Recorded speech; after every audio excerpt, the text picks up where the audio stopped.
بسم اللہ الرحمن الرحیم۔ ہم ایک انسان کی عادات پہ، اس کے رویوں پہ، اس کی شخصیت پہ حیران ہو رہے ہوتے ہیں، اس کے ویوز پہ، اس کے خیالات کے اوپر، اس کے بیہیویئر کے اوپر، اس کے لائف سٹائل کے اوپر ہم بہت حیران ہو رہے ہوتے ہیں۔ اور یہ حیرانگی جو ہے، چاہے خوشگوار ہو چاہے ناخوشگوار ہو، در حقیقت اس کے پیچھے، حیرانگی کے پیچھے لا علمی، انسانی فطرت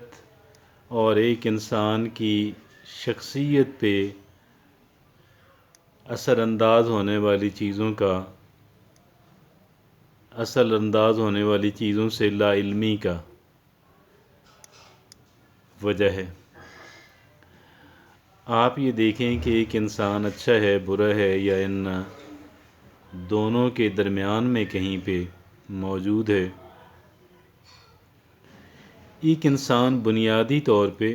جن چیزوں کا مجموعہ ہوتا ہے، جن چیزوں کا آٹومیٹک رزلٹ ہوتا ہے، وہ چیزیں ہمیں سمجھنے کی کوشش کرنی چاہیے۔ نہ بھی سمجھ پائیں، کم سے کم اتنا ہم مان لیں، ہم اتنی بات اپنی عقل کے اندر، اپنے ذہن کے اندر لے آئیں کہ ایک انسان جو کچھ بھی ہے، اس کے پیچھے ایک تو وہ ہے چیز کہ جو ذہن ایک انسان لے کر پیدا ہوا۔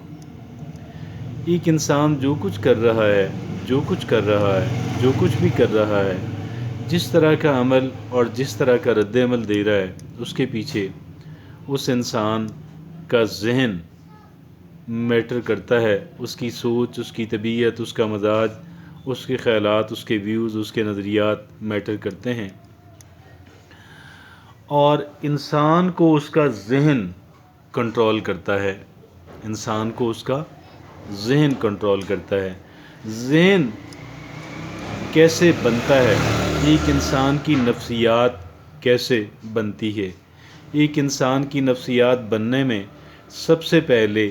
اس انسان جو کچھ وہ پیدا ہوا، جس طرح کا ذہن لے کر وہ پیدا ہوا، جس طرح کا ذہن اللہ رب العزت نے اس انسان کو دیا، یہ پہلی چیز۔ اور دوسری چیز اس کے اندر یہ آتی ہے کہ ایک انسان جو ہے وہ کس طرح کے سرکمسٹانسز جو ہیں، کس طرح کی سچویشنز جو ہیں، اور کس طرح کے حالات جو ہیں، ان کے اندر ایک انسان پلا بڑا، ایک انسان کو کس طرح کے حالات کا، کس طرح کے سرکمسٹانسز کا سامنا اور واسطہ رہا۔ یہ چیزیں ایک انسان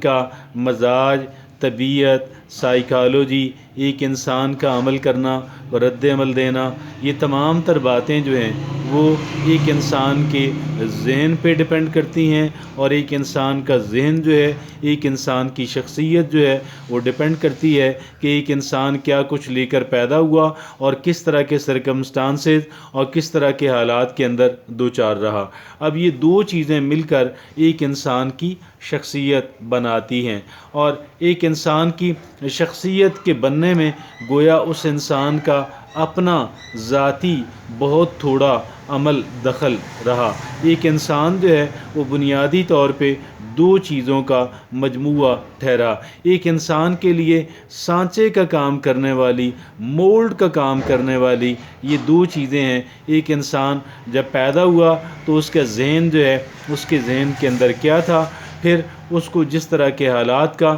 اور بالخصوص ابتدائی زندگی کے اندر جو ہے، کہتے ہیں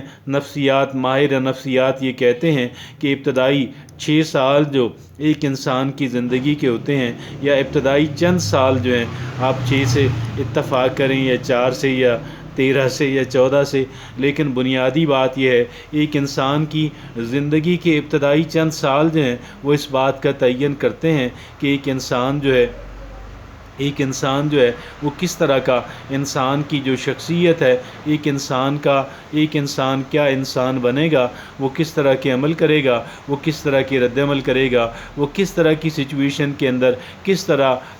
طرح کا عمل یا رد عمل دے گا۔ تو میری یہ بات ساری عرض کرنے کا مقصد یہ ہے کہ ہمیں لوگوں کی ذات پہ، ان کی شخصیت پہ تعجب کا اظہار کرنے کی بجائے بہت بہتر ہے ہم اس بات کو سمجھ جائیں، ہم اس بات کو مان لیں کہ ایک انسان جو کچھ بھی ہے وہ در حقیقت ان چیزوں کا مجموعہ ہے، اور یہ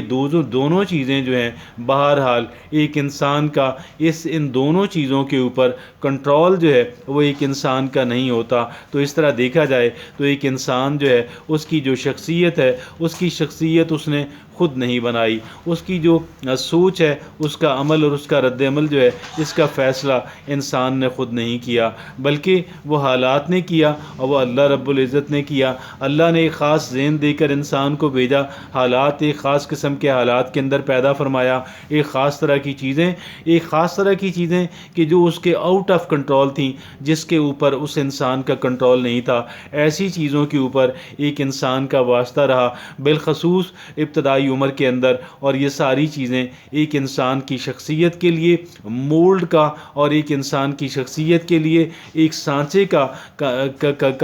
کام کرتی رہیں۔ اب جو کچھ بھی انسان کر رہا ہے وہ اپنی شخصیت کے بدولت کر رہا ہے، وہ اپنے ایک مزاج اور اپنی طبیعت کے بدولت کر رہا ہے، وہ اپنے ایک مخصوص مائنڈ سیٹ کے بدولت کر رہا ہے، اور وہ جو مائنڈ سیٹ ہے اس مائنڈ سیٹ کو بنانے والا انسان خود نہیں ہے، اللہ رب العزت کی ذات ہے جس نے وہ ذہن اس کو دے کر بھیجا، اور اللہ رب العزت کی ذات ہے کہ جس نے مخصوص حالات کے اندر اس انسان کو پیدا کیا۔ ہاں، اس انسان کو کس طریقے سے ٹیکل کیا جا سکتا ہے، کس طریقے سے مینج کیا جا سکتا ہے، کس طریقے سے اس کو مینیپولیٹ یا ایکسپلائٹ، میں ایکسپلائٹیشن کا وکیل نہیں ہوں، میں ایکسپلائٹیشن اور مینیپولیشن کا حامی نہیں ہوں، لیکن ایک انسان سے انٹریکٹ کرنا ہے تو ایک انسان سے ہم کس انداز کے اندر انٹریکٹ کریں، یہ بات ہماری ہے، اور شاید ہم بھی ان دو چیزوں کے اوپر ڈیپینڈ کرتے ہیں۔ تو میرا خیال یہ ہے کہ اتنا سیخ پا ہونے کی، ہمیں اتنا حیران ہونے کی، اتنے تعجب کے اظہار کی ہمیں ضرورت نہیں رہ جاتی، بشرطے کہ ہم ان چیزوں کو، ہم ایک انسان کا جو بیک گراؤنڈ ہے اس بیک گراؤنڈ کو سمجھنے والے بن جائیں۔ جزاک اللہ۔